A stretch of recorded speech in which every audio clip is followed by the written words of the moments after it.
Good evening. Hello, good evening. Welcome to the Walker Arts Center. I'm Andrew Blaveld, Curator of Architecture and Design, and I'm very pleased to introduce tonight's speaker. We were kind of presented, or I guess I was presented with a daunting task of choosing a designer from the exhibition that's currently on view in the Target Friedman Galleries upstairs, Graphic Design Now in Production, partly because there's about 260 designers represented in that exhibition, to give tonight's talk. And there were particular criteria that came to mind. The person I thought should embrace the central theme of the exhibition, with the designer who created a strong body of work, and a body of independent work that is itself reflective of other work, such as it transitions into also their commissioned projects. So in other words, there's not a strict split between sort of client-based work and commissioned work. I think tonight's speaker, Anthony Burrill, fits the bill wonderfully, whether his influential series of woodblock posters, that sounds like your soundtracking, whose upbeat declarations of commonplace sayings are immortalized on their brightly colored backgrounds, or the witty campaign for, quote, the world's worst hotel, which you'll hope maybe you might see. Yeah, oh good, okay, I like that campaign. Working in a diverse range of media, whether letterpress printing, digital animation, or even laser cutting wood, his work is often produced in collaboration with other artists, designers, musicians, filmmakers, and printmakers. And despite the range of materials that he employs, it's consistently graphic. It's always a fusion of words and images, a compelling fusion of color and sound. Anthony's work and installations have been exhibited widely around the world, including the Graphic Design Museum in Breda, the Netherlands, the Triennale Design Museum in Milan, the Cranbrook Art Museum in Detroit, Michigan, Experimenta in Lisbon, Portugal, and Colette, Paris, among many, many others. Anthony studied graphic design at Leeds Polytechnic and received his master's degree from the Royal College of Art. Please help me welcome Anthony Burrill.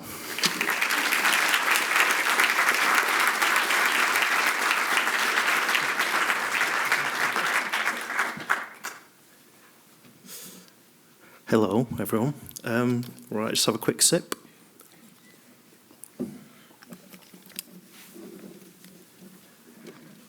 So that's me on the left, and that's my sister on the right. Pretty much in every photograph there is of me, I've got a glass in my hand. I think I was about 9 years old then, so it wasn't alcohol. So I've suddenly gone very dry. I think this is one of the biggest audiences I've ever spoken to. So thanks for coming anyway. So I've always been interested in graphic design. This is on my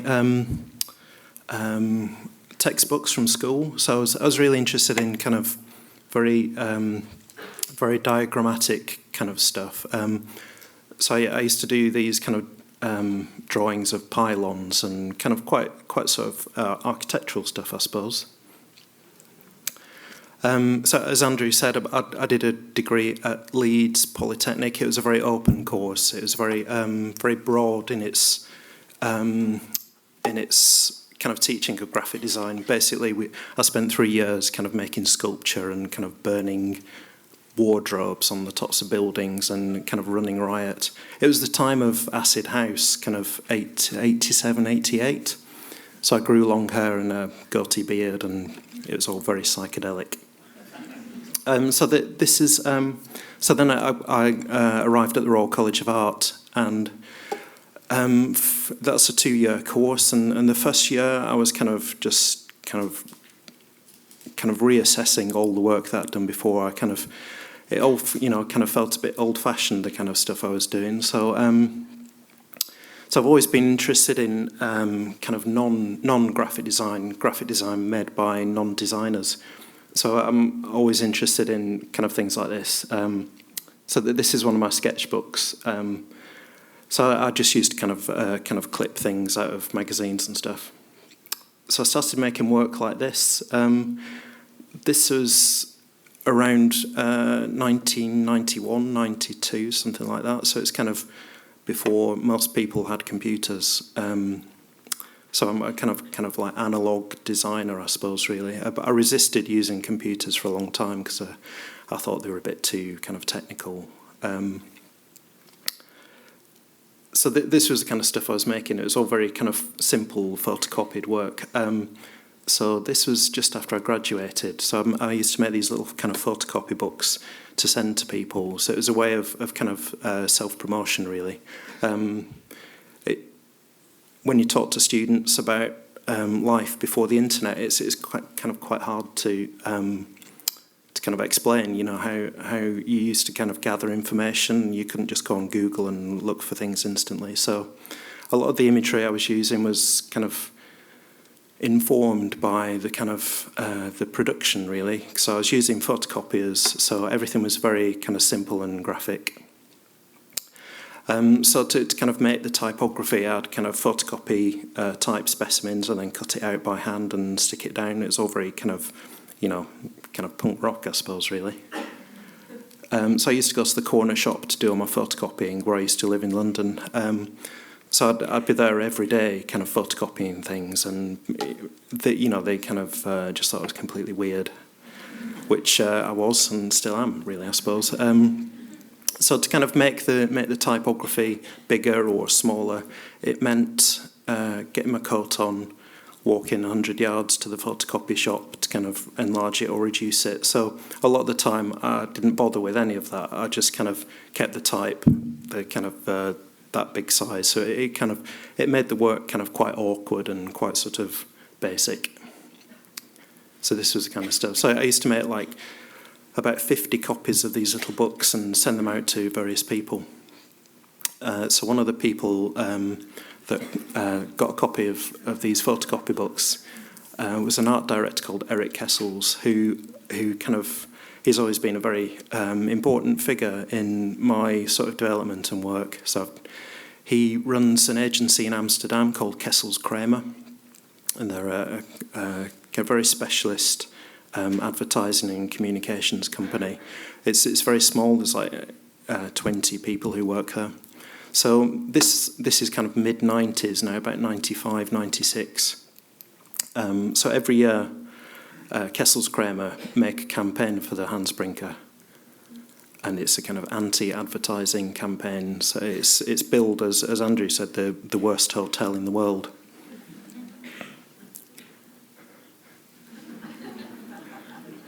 It's quite similar to the place I'm staying here.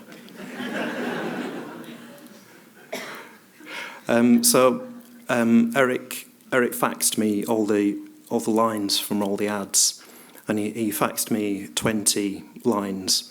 And in my naivety, I thought he meant for me to design 20 posters. So I kind of beavered away for a couple of days and faxed back 20 poster designs, whereas actually he just expected me to pick my 3 favourite ones. So he's quite surprised when all this stuff was kind of spooling out. And he decided to print all 20.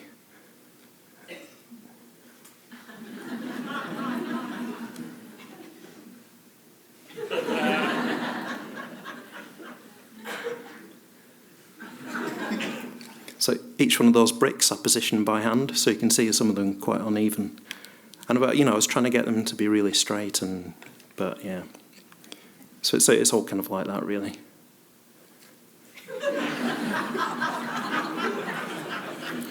So that's the rude one that always gets a good laugh. So I do that one at the end. This campaign kind of went out into the design press. Kessels Kramer used it as a kind of, it's kind of PR tool basically for the agency. So it went out into lots of magazines. It got awards and things, and it kind of helped put me on the map really in the design world. So I've got a lot of affection for that campaign. So every year, as I said, the agency do a new campaign for the hotel. So I've worked on a couple. This is the Hansbrinker kind of reimagined as a boutique hotel.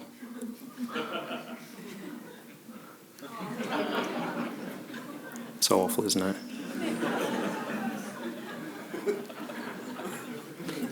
So Eric's he's a man of few words, and his kind of take on art direction is to there's kind of no art direction really. He kind of just chooses the right person for the right job. So I was really good at drawing pubic hair, so I got the job.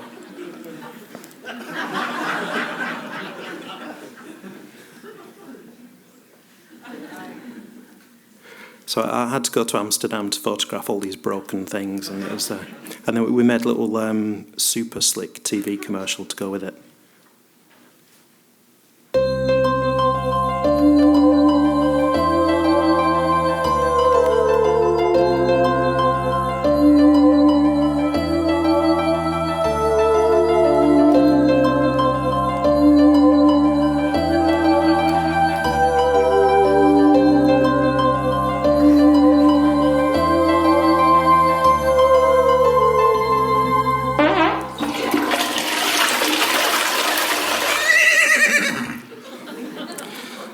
Very childish. That horse whinnying is the same horse from that very first picture I showed you.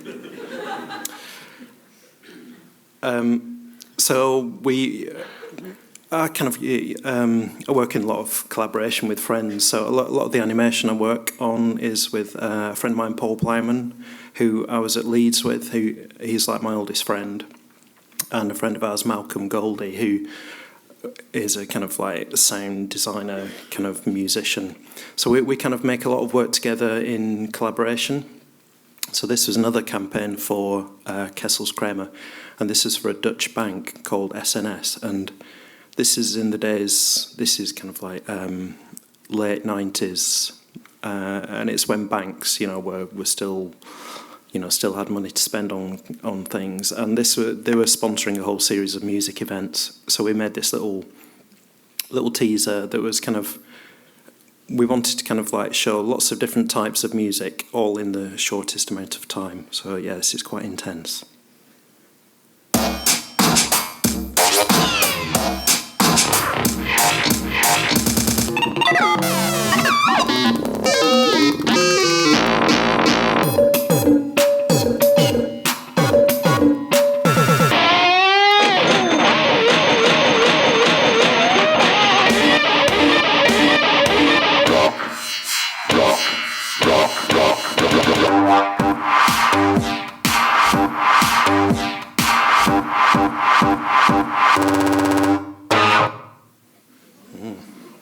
See, I think banks in Holland are a bit different to everywhere else.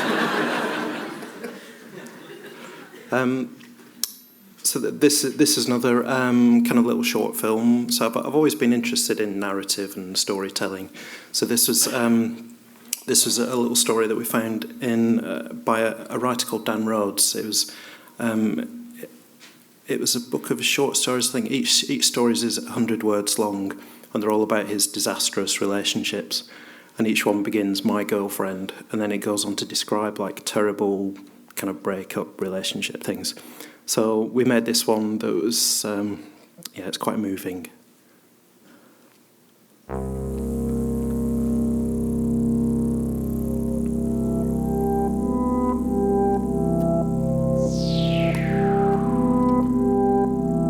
On the last day of our relationship, my girlfriend brought toys. I had no idea our romance had ended, and was delighted to join her in a Connect 4 contest. "It's over," she told me halfway through a game. "What's over?" I asked, happy to be having so much fun. "You and me," she replied, abandoning Connect 4 and plugging in Astro Wars. "I don't want to see you anymore." I tried to see how much she was scoring, but was blinded by tears. I knew the game. Just by listening, I could tell she was doing very well.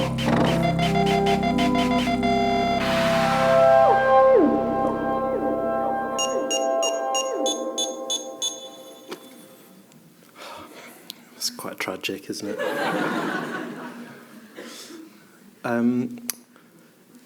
So this is in a kind of similar vein. This started off as a job for Diesel. That was a Kessel's Kramer project. So the idea of the campaign was I think they asked 20 different filmmakers to make a short film based on an image from the campaign. So we were given an image of a young lad splayed on a ping pong table with his eyes closed, and we had to interpret his dream. So immediately I thought of motorways and little dogs and Michelle over there. She's an old friend as well. So we made this kind of like little 30-second version of this, and then everybody loved it so much that we extended it into full-length track, and it was released on a record label, and it was an actual record. So this video is quite rude, so I don't know if there's anybody of a nervous disposition. Leave now.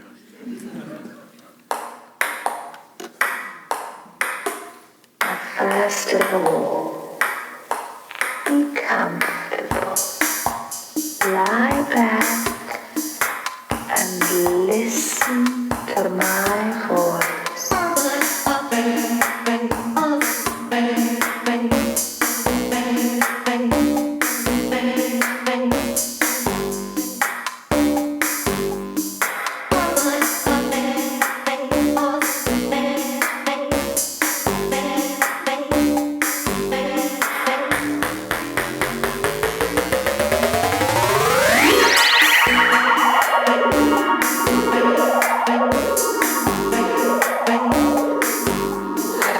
Something to tell you.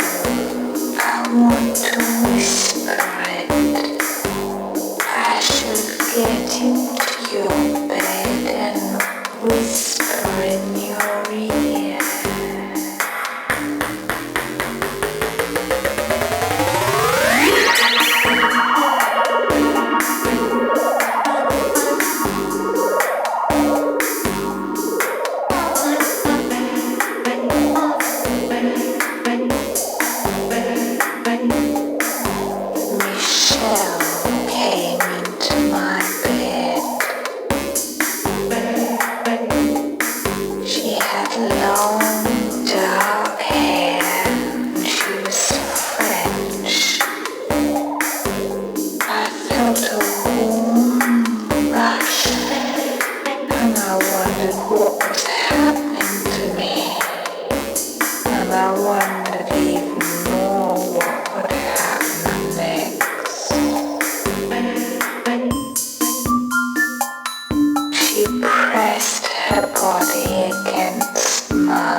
Stop it now.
So yeah, it's always, I always feel a bit kind of weird about showing that because of the dogs and things, but the puppy eyes always kind of works for me. So kind of this is kind of getting a bit more recent now. I suppose this is about kind of 5 or 6 years ago. So I was kind of making, I suppose, like a return to the very kind of simple graphic work, but obviously done on a computer, so it's all kind of neat and lined up now.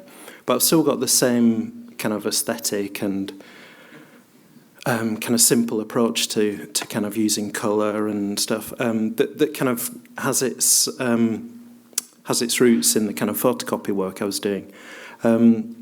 So I've always, always have to have a good reason for using more than two colours.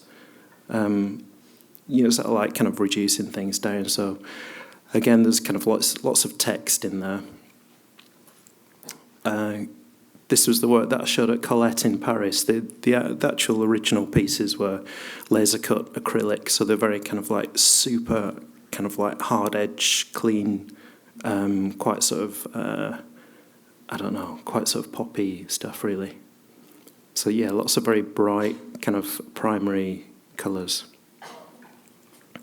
So as well as kind of doing stuff like that, I was kind of taking on commercial commissions. This is for a campaign for an exhibition at the British Library. So it was about kind of civil liberties. So we kind of made this is working with an advertising agency, art director, copywriter. So it's all kind of, the whole campaign it had the spirit of the kind of Paris 68 kind of posters. So everything was kind of silk screened and, the kind of process of making things, I think when you see stuff that's done on the computer to kind of look like it's silk screened and, it doesn't, I like things to be kind of what they are really, kind of, the truth of the materials. I sound like I'm kind of having a go at stuff, but, and then, kind of stuff like this that's kind of quite sort of diagrammatic and kind of using colour and kind of using lots of combinations of things. So this is for a electronic music festival. So, it's the kind of stuff I'm really into. So there's references here to kind of British pop artists like Eduardo Paolozzi. He's like a big hero of mine. And the way that he kind of embraced lots of different techniques and ideas. So about 8 years ago, moved out of London, got married and we had kids, so it was kind of time to leave the city and kind of, so this is where I live now. I live, this is Rye, it's on the south coast of England, and it's an ancient town. And it's got a castle. That's an actual real castle from medieval times. And that's you can see the estuary there leading into the sea, so that's on the south coast.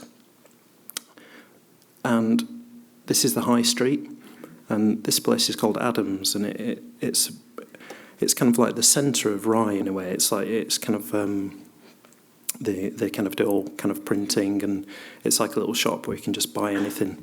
So, but when we moved down there, I saw these posters dotted around the town for kind of like local flower festivals and kind of jumble sales and stuff.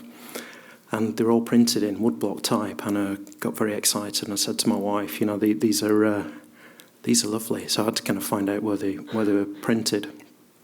And in the back of this little shop, there's this amazing print workshop, letterpress and woodblock print workshop. So I was absolutely amazed when I went in there. This is about 7 or 8 years ago. So this is one of their big clients, the East Sussex Ploughing Match Society. So they make all this kind of... this is like the kind of the secret box. They don't just show this to anybody because this is like the big wood type. So they've got drawers of this stuff. So... it was just, I went in there, I said, I'm a graphic designer from London, that I was kind of, and they were just, because it's their stuff, they weren't, they weren't as excited about it as I was. So this is Derek, who sets the type, and he's, a properly trained compositor, and he knows all about, the kind of all the technical stuff, and he's fantastic. And there's another bloke called Ian who's really camera shy. He hates having his picture taken, so he prints everything, and Derek puts it all together. So I had an idea to make a poster. It's all the lovely wood type. So I had an idea to make a poster, using this phrase, work hard and be nice to people. And it was a phrase that I overheard in a supermarket checkout queue. And there's an old lady in the front talking to the checkout girl. And she said, the secret to a happy life is work hard and be nice to people. And it was just one of those phrases that kind of stuck in my head. So I thought, oh, it'd be quite nice to make a poster of that. So we made a poster, and I just gave them the type and just said, make it as big as you can on the poster. And, I just kind of left the layout to them, really. I think I changed the ampersand slightly. So we printed like a few hundred copies, and I kind of sent them to friends. And this is, I think it was 2004 when it was first printed. And since then, it's kind of developed, and it's turned into this kind of thing that's kind of gone into lots of different places, really. So we've continually kind of reprinting it, and I sell it through my website and various shops and things. And occasionally, I don't know about you, but occasionally I Google myself, and it's normally 2 or 3 times a day. I kind of keep it under control. I've got Google alerts as well, so and I collect pictures of it. That's weird. It's like she took a photograph of it next to her new shoes as well, and it's always in lots of weird, different places. That's just back from the framers, bubble wrapped, and you can just make out the reflection of the man. He's fully clothed. It's okay. And then it kind of goes into style magazines and... Hey, check it out. I'm not sure about his socks and kind of sandal combination. She's a writer in New York. And she's a disaffected youth in suburban Britain. I think this is my favourite image of it. Because she's not working hard and she ain't been nice to nobody. So I can do accents as well.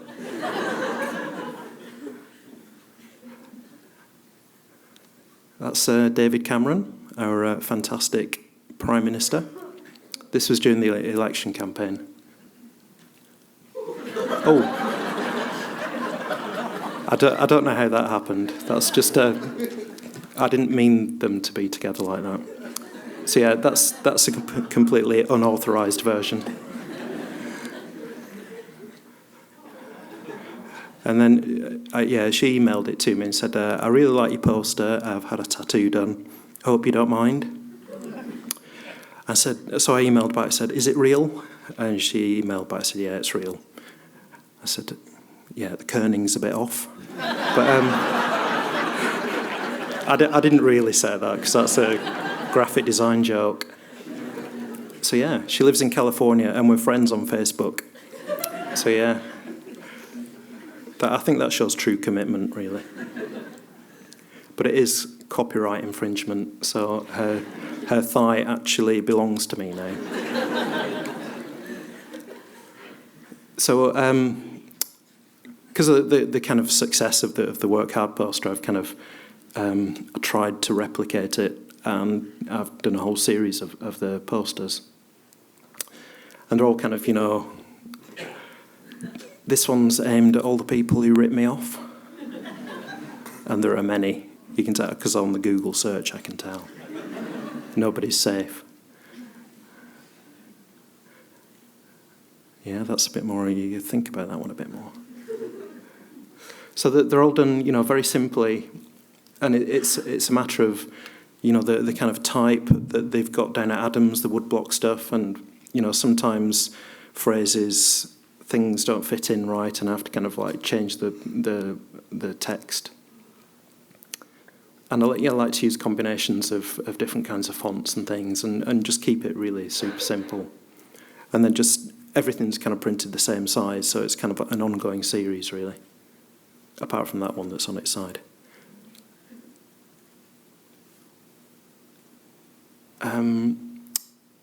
So that's a whole kind of body of work, and then in parallel, I suppose that there are kind of different strands running through what I do. So this is more the kind of this kind of led on from the show that I had at Colette in Paris. So it's very, it's the old kind of mirror acrylic. Who's that handsome man in his stripy T-shirt?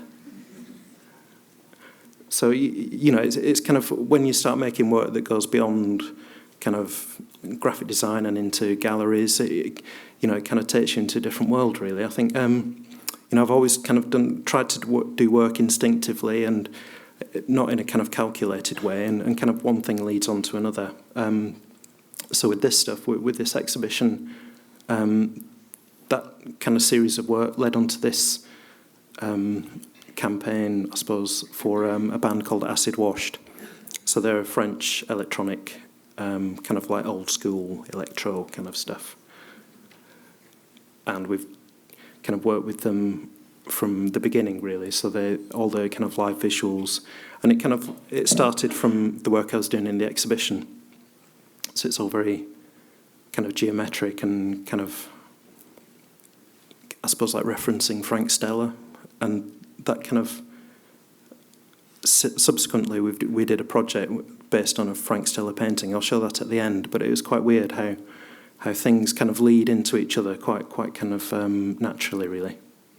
So this is for the live show. So I'll just show you a bit of the video stuff we've done for them after that.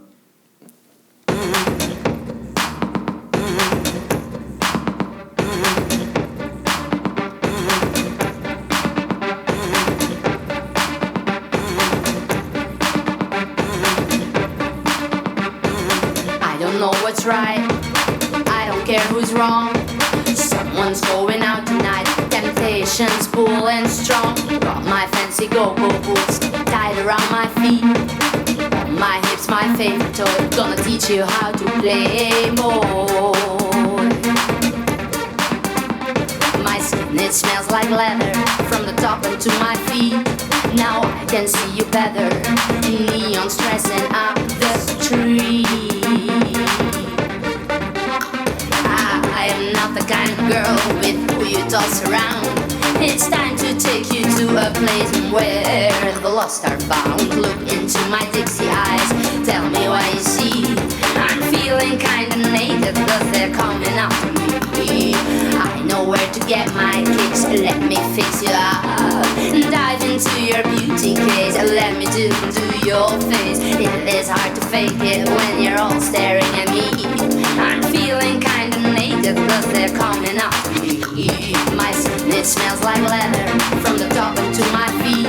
My skin, it smells like leather, from the top into my feet. My skin, it smells like leather, from the top into my feet. My skin, it smells like leather, from the top into my feet. My skin, it smells like leather, from the top into my feet. My skin, it smells like leather, from the top into my feet. My skin, it smells like leather, from the top into my feet. My skin, it smells like leather, from the top into my feet.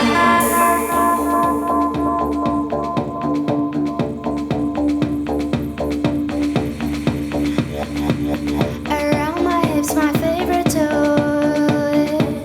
Gonna teach you how to play, boy. Around my hips, my favorite toy. Gonna teach you how to play, boy. Around my hips, my favorite toy. Gonna teach you how to play, boy.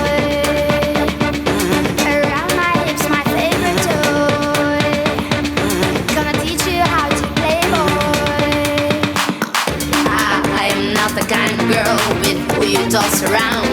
It's time to take you to a place where the lost are found. It's quite intense, isn't it? So yeah, that's kind of, it's best viewed at about 2 in the morning in a kind of really kind of hot, dark nightclub.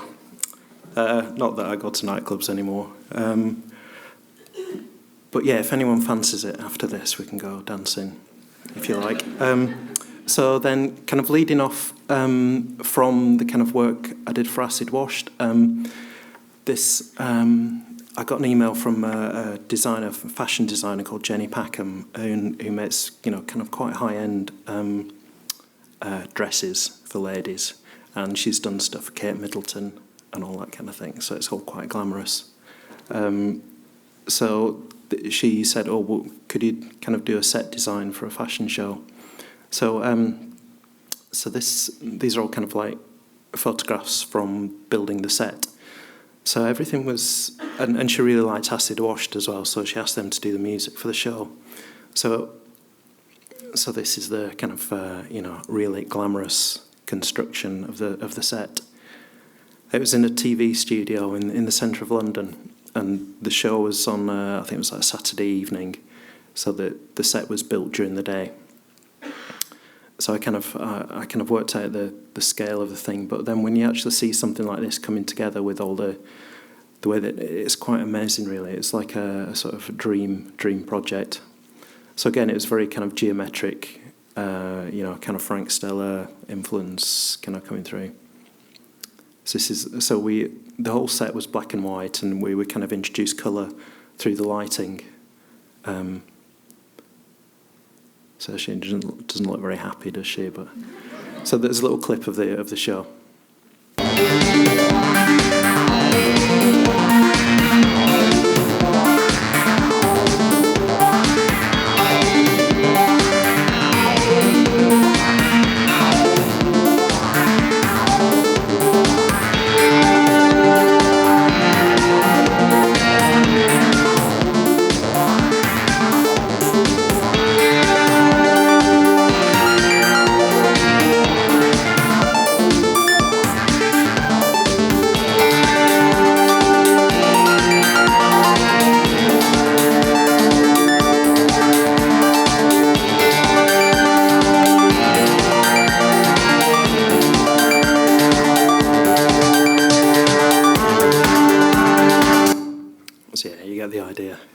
Basically the same thing, but it was kind of to kind of be involved in kind of projects like that where it's it's that graphic. I'm not sure if that's graphic design anymore, really, but it's that's the exciting thing about kind of doing projects that kind of start off as kind of gallery shows and then kind of branch out into different things.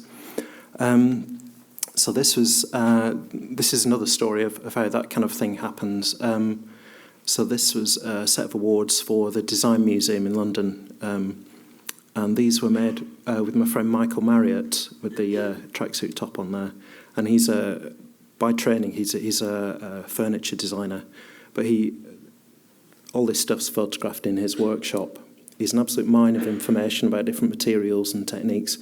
So all these awards are made with laser cut wood and acrylic kind of combined.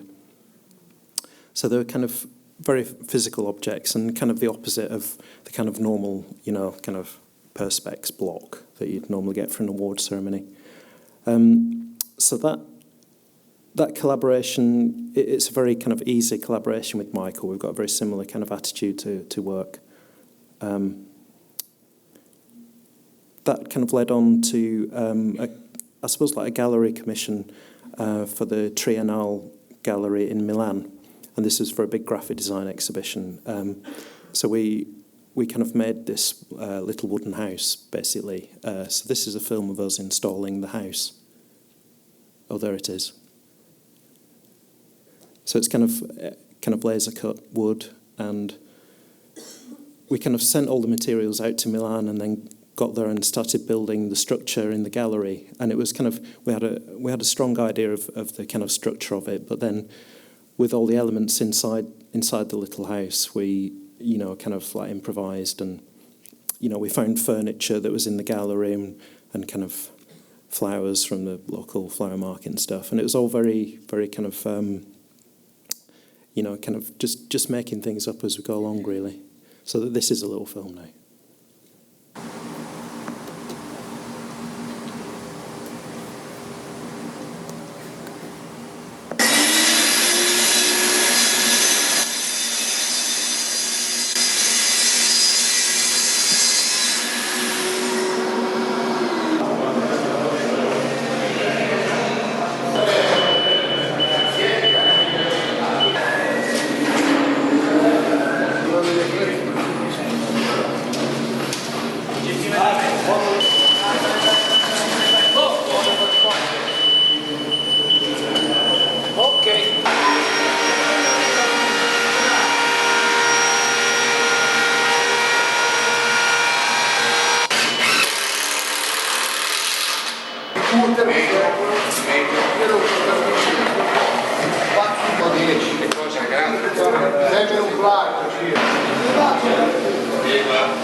So that ping pong bat was from the video earlier on. Michelle plays ping.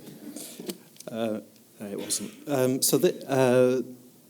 So kind of making work like that kind of it's kind of it's on the edge of graphic design really. So it kind of it puts you into a different context as a designer. So that I do projects for the British Council. British Council is a kind of government body to promote British culture around the world. So this was a project in Lisbon a couple of years ago. It's a big design event called Experimenta. So I went out to Lisbon to kind of try and find a local printers, kind of similar to the printers I use in Kent. But we spent a day kind of like trawling around trying to find local printers that still printed using woodblock, and I had this idea that there'd be a kind of amazing little woodblock place tucked away, but we couldn't find it anywhere. So I ended up going to a kind of sign writer's shop, and they had this fantastic stencil typeface. So and it, it's kind of made for kind of painting names on boats and things like that. So it's a kind of very vernacular font that's kind of specific to Lisbon. Lisbon's a fantastic city. It's kind of very kind of like textured, and there's lots of these kind of decorative tiles and repeats and things. So this set of four posters, so that's a Portuguese phrase that translates as "think about all you say, do not say all you think about." So we made these posters, and they were fly posted around the city, and it was part of a kind of bigger campaign really. And this was a project in Korea last year. So I went to a university in the south of Korea that specialises in traditional craft. So it was all part of building this temporary cafe in a city called Gwangju. So it's a kind of like industrial city, and it was part of the idea was to promote regeneration through cultural interventions. So this was a collaborative project with Michael Marriott and a couple of other designers, Linda and Fabian, and we all went there for a week. Well, I think they stayed there for a few more weeks, and just kind of worked with kind of local kind of design ideas really. All these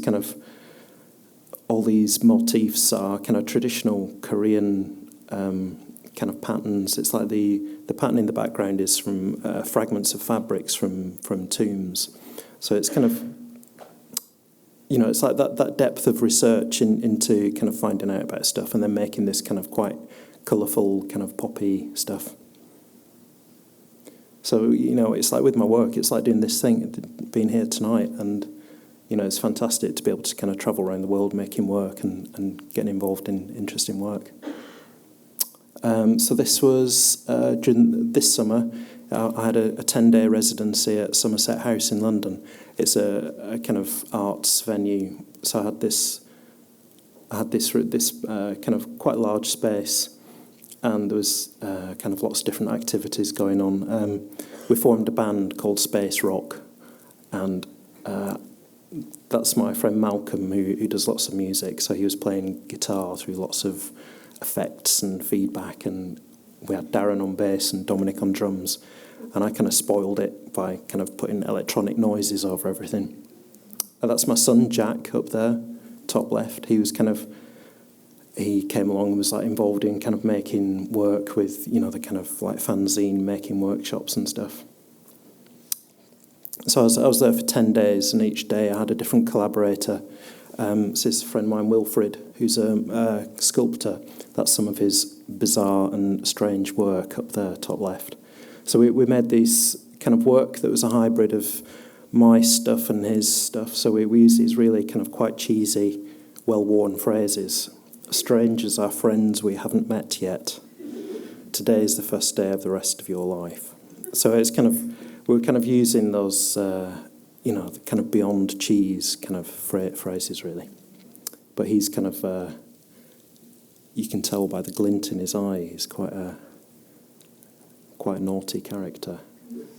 This is with another friend of mine, David Gill. He's a photographer.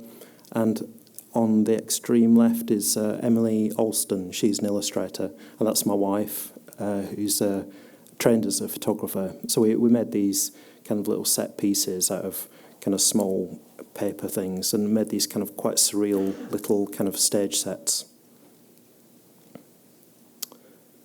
And this is a friend of mine, Ian, who's a kind of street artist, I suppose. And he kind of, he always does the opposite of what you expect he's going to do.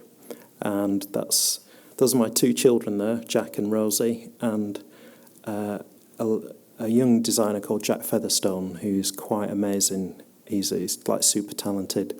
So I always think it's important to collaborate with people who are actually better than you are, and you can sort of bask in their reflected glory. And my friends Patrick and Teo, they kind of, we work together a lot on kind of graphic projects. So we made this, and we're both passionate about music and kind of record sleeves. So this is we kind of took lots of kind of like charity shop record sleeves and kind of collaged on top of them and kind of played around with them.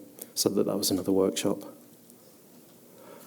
So straight after the residency at Somerset House, I had this little show in this little pop-up gallery in the middle of Soho in London.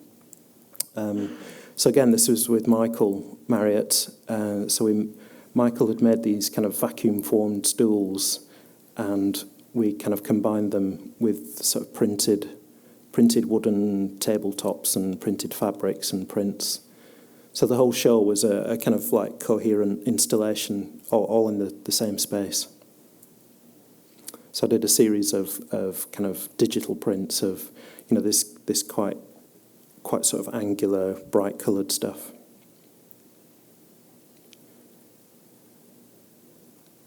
So it was in an old record shop. So it was a record shop that I used to go into to buy my electronic music back in the day. So here's a little film of us installing that.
So it always turns into a party, it's kind of, making work and putting it out there, and, yeah, it's just lots of good fun.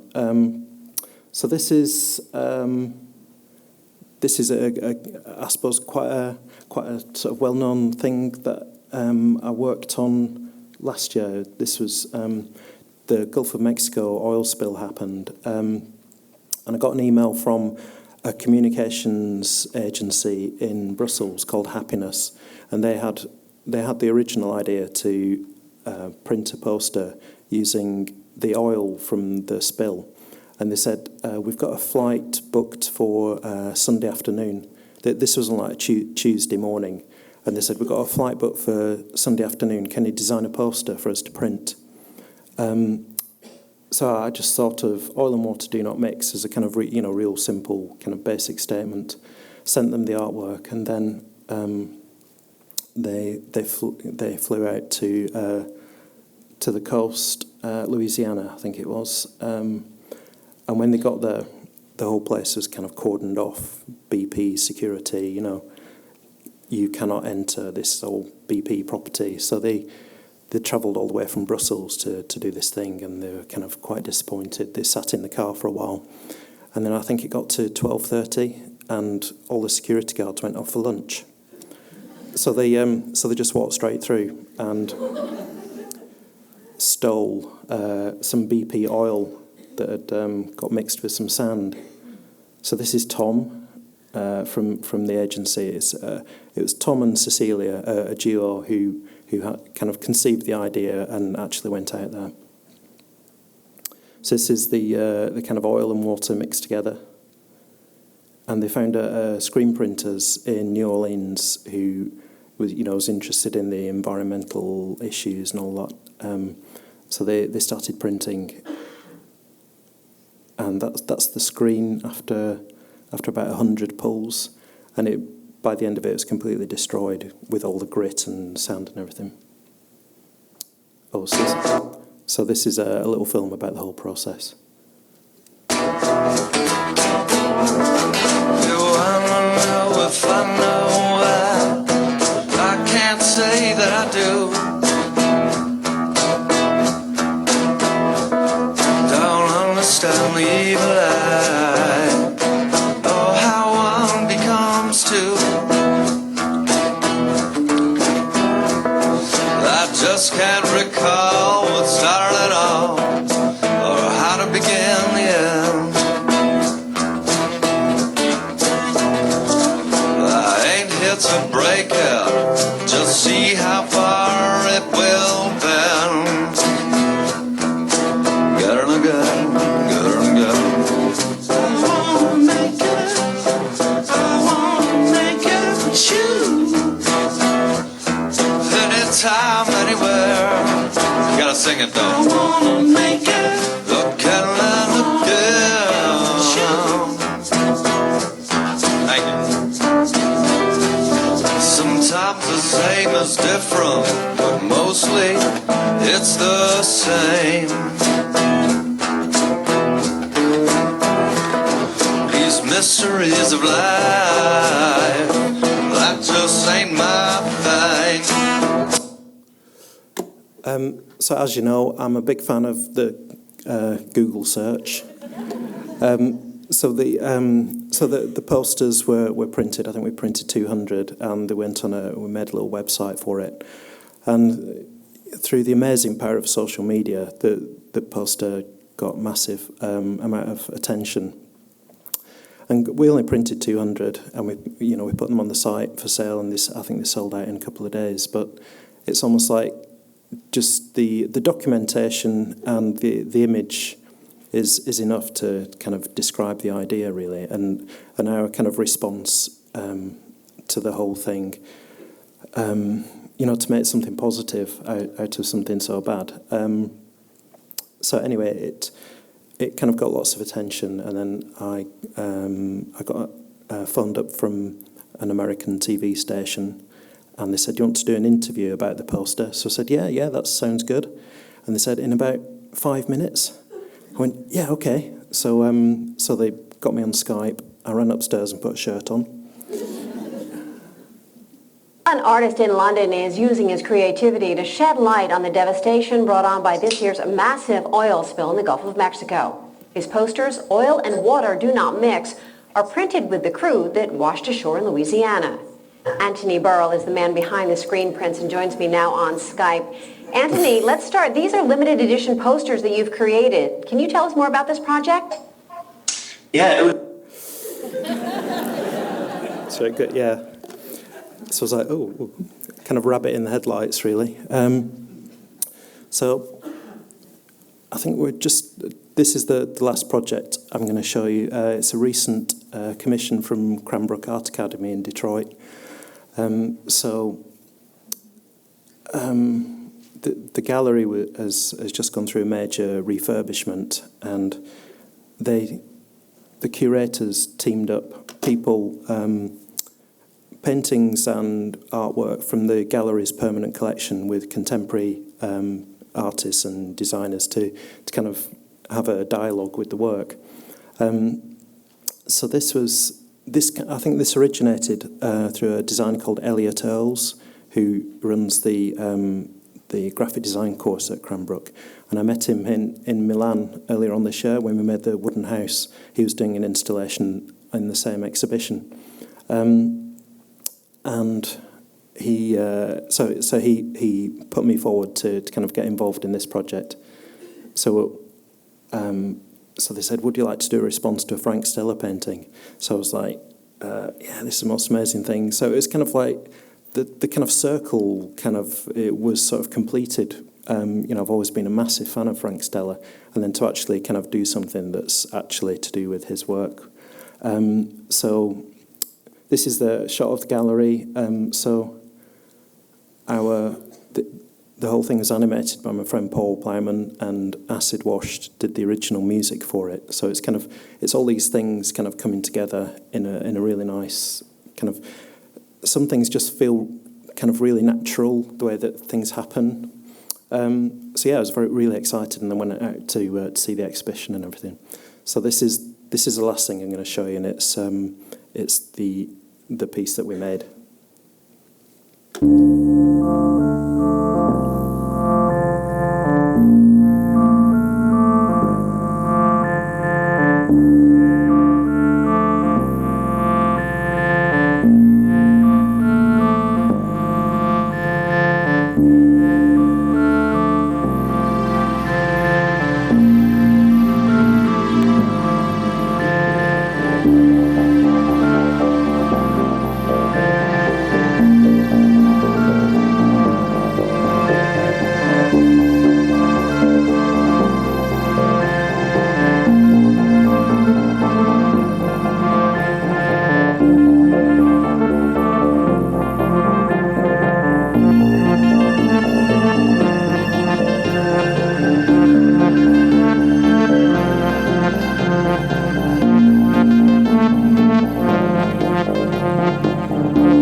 go. That's what I do.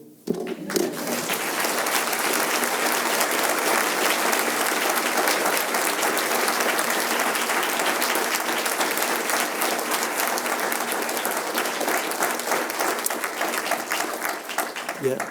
So, if anyone's got any questions or anything like that, you can ask anything you want.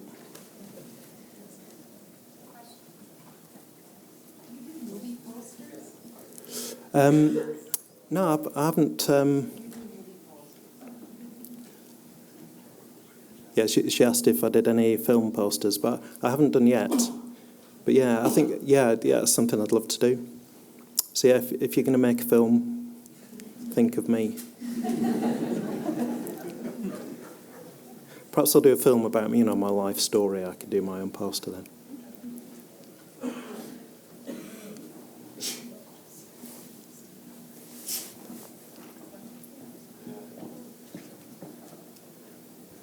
Your videos are great. Do you do all of the animation yourself, and what kind of software do you use on that? I think Paul uses After Effects. So yeah, he's an absolute wizard on that. I'm kind of quite. I know how to use Illustrator and Photoshop, and then after that, I'm stumped. But yeah, we've known each other for such a long time. It's kind of I just kind of describe things to him, and then he tries things out, and it's always really amazing what he does. So, yeah, it's cool. Yeah, there's one right over there. You got to run all the way over there. Can you tell us a little more about how your collaboration with Acid Washed works? How does the music come first? Do you work on it together? Yeah, well, for the first lot of stuff that we did. I just kind of sent imagery to the record label first of all, and then they responded to that, and they were kind of interested in kind of pursuing things. So they sent me all the music, and it's exactly the kind of music I'm into. That sort of like kind of electronic, analogs kind of stuff. So we've kind of have this habit of kind of making friends with people. So we're kind of like friends and stuff now. It's like when we went to Detroit, we were just, kind of hanging out and checking out the scene and stuff. And it was kind of, you kind of talk about stuff. And then I think that the longer kind of creative relationship goes on, the more you can explore things like that, really. So, yeah. Hi. Hello. I'm an art student, and I was just kind of wondering, after you left art school, what was kind of what would you say the most important thing you ended up doing, like after you left school, or one of the, just a direction that you went or something like that? Yeah, but I suppose the main thing that I did was I didn't get a job. So I've never worked in a design studio, or I've never done anything like that. I'm kind of I had this kind of weird sort of. Well, my wife was a very successful photographer, so I kind of assisted her. So it gave me time to kind of not have to worry too much about kind of getting a job and stuff. So it gave me a couple of years to kind of make my little photocopy books and stuff like that. But I think in those days, this is kind of like early 90s. It was kind of, things were kind of quite different then. You didn't have the way of kind of reaching people that you do now, and it kind of, in one way, it kind of makes things a lot easier, but then in other ways, it's a lot harder to kind of stand out and make different stuff. So I always had this kind of quite a lot of self-belief, I suppose. Really, I always knew I was going to make it, kind of. Of all the projects you have done, what is it next that you want to do? Oh, well, I'm not sure, really. So, yeah, somebody asked me earlier on who I'd love to collaborate with. I really like the work of David Hockney. I find his work quite his whole kind of life philosophy, and the way he kind of makes work that's very sensual, and work like that, really. But I've kind of done lots of stuff that I just want to kind of build on those relationships, really, and carry on. And probably make a feature film of my life story, and then make a poster for that. I'll make the film just so I can make the poster. Hello, I'm a design student over at the University of Minnesota, and I was wondering what's the most important piece of advice you can give to a design student or anyone who wants to get into the design world? Work hard and be nice to people.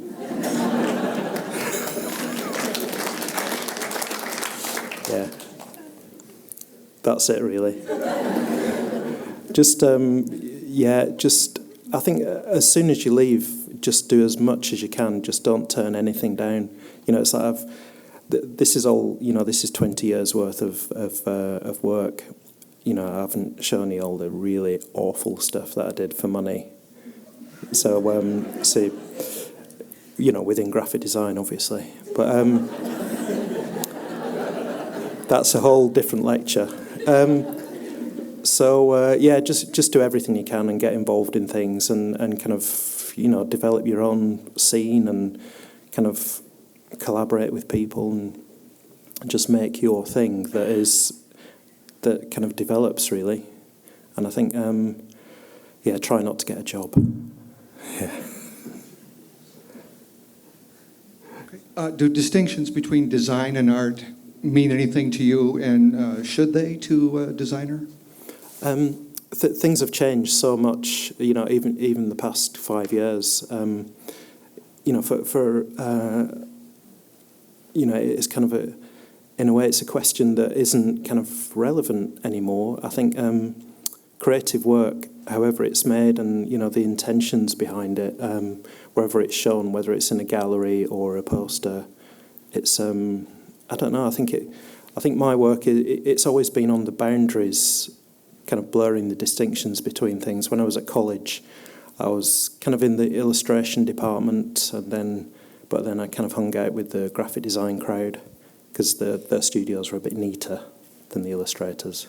So yeah, I don't know. I think things have changed massively in you know lots of different areas like music and TV, and you know the kind of ease of technology now makes things. You know, you can kind of make work however you want, really. So I don't know. I don't consider myself an artist because I'm primarily a designer, but then I make work that goes in galleries, and so yeah, I don't know. I think the distinctions are so blurred now. It's like it doesn't matter anymore, really. I have a question. Do you miss the days when you were cutting stuff out and photocopying it? And do you think you would want to go back to something like that versus using the computer? Yeah, I still do. I still do that. During the workshop at Somerset House, we were making kind of cut-out fanzines, and I'm doing a workshop with students tomorrow afternoon here, and it's all going to be handmade, no computers involved at all. So yeah, but I think I've just got this analog mind, you know, and that's the kind of the way I think about things. So I always think about simple colours and keeping it basic. But when my son gets home from school, he comes in the studio and we kind of make things together, and you know, so it's all still very kind of cut out and stuck down. But yeah. But then you know, it's like I don't know. It's when you're doing things, and I like lining things up straight, you know. So yeah, so I have to try and resist that temptation.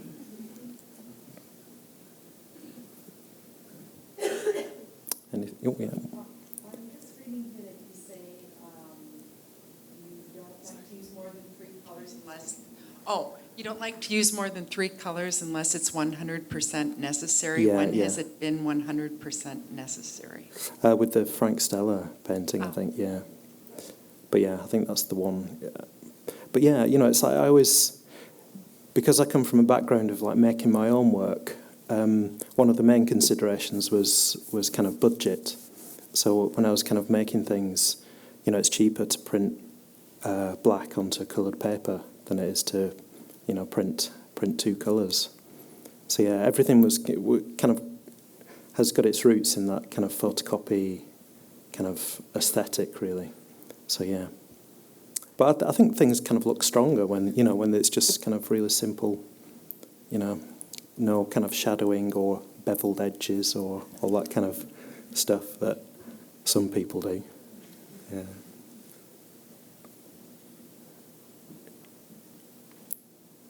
What do you do to refill your creative well? Well, doing things like this and travelling, because I get to travel quite a lot, and I suppose I don't really look at graphic design too much. I kind of look at other things. So, yeah, I suppose.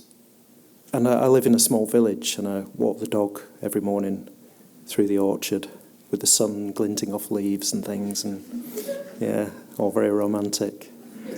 But yeah, just I suppose engaging with things. I'm still really interested in finding out about things and architecture and fashion and everything really. So yeah. One more question, sorry. I think. Oh, last question. Oh, sorry. You mentioned your visits to Lisbon and Milan, and you incorporated local elements into your designs. Have you seen anything in the Twin Cities that has caught your eye, that just distinguishing characteristic? Yeah, we went down to the old mills earlier on today, and just the huge, enormous type on the tops of the buildings and stuff like that. I just love all that stuff. So yeah, I'd love to make a massive sign out of like enormous letters somewhere out in the desert somewhere. So yeah, quite epic scale, but just saying something like hello or so, something kind of something really non-epic. But yeah, but I think wherever you go, things in some respects things are all the same wherever you go. There's always a Starbucks and all that kind of stuff. Globalization that like 15, 20 years ago, things were much more individualistic. But I think you can always find the real vernacular stuff if you go to the wrong side of the tracks where it hasn't been tidied up too much. Yeah. Is that enough? Right. I think we're going. Yeah.